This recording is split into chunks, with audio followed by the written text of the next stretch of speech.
Comentários de Ellen White. Lição 7. Quarta, 15 de maio. Os 2300 dias de Daniel 8, verso 14.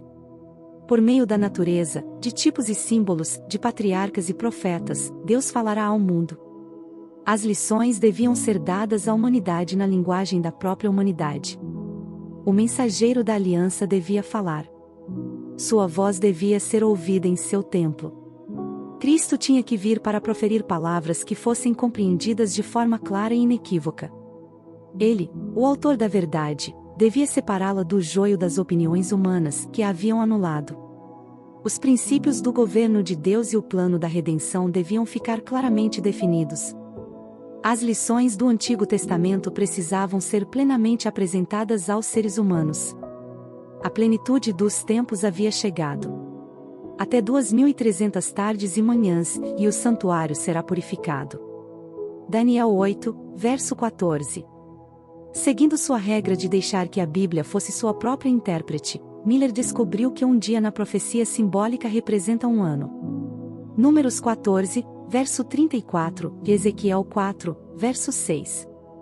Viu que o período de 2300 dias proféticos, ou anos literais, se estenderia muito além do fim da dispensação judaica e que, por esse motivo, ele não poderia se referir ao santuário daquela dispensação. Miller aceitou a opinião, geralmente adotada, de que, na era cristã, a terra é o santuário e, consequentemente, compreendeu que a purificação do santuário predita em Daniel 8, verso 14 representava a purificação da terra pelo fogo, por ocasião da segunda vinda de Cristo. Então concluiu que, se fosse possível encontrar o exato ponto de partida para os 2300 dias, poderia facilmente determinar a época do segundo advento.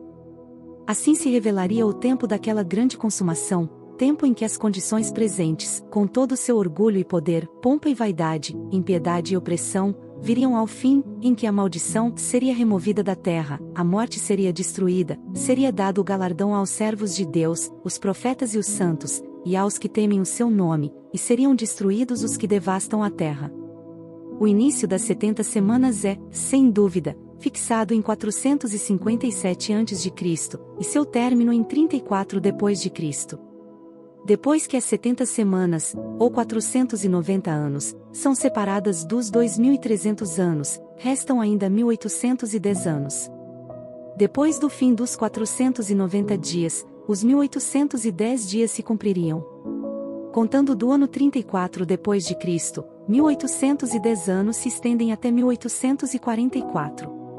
Portanto, os 2300 dias de Daniel 8, verso 14 terminam em 1844. Ao ser concluído esse grande período profético, o santuário seria purificado. Desse modo, foi indicado o tempo em que ocorreria a purificação do santuário, que quase universalmente se acreditava ocorreria no segundo advento. Em 1818, Miller chegou à solene convicção de que, em aproximadamente 25 anos, Cristo apareceria para libertar seu povo. Não necessito falar, diz Miller, sobre a alegria que encheu meu coração diante de uma expectativa tão agradável e de um desejo profundo de participar da alegria dos salvos. Oh, quão brilhante e gloriosa era a verdade!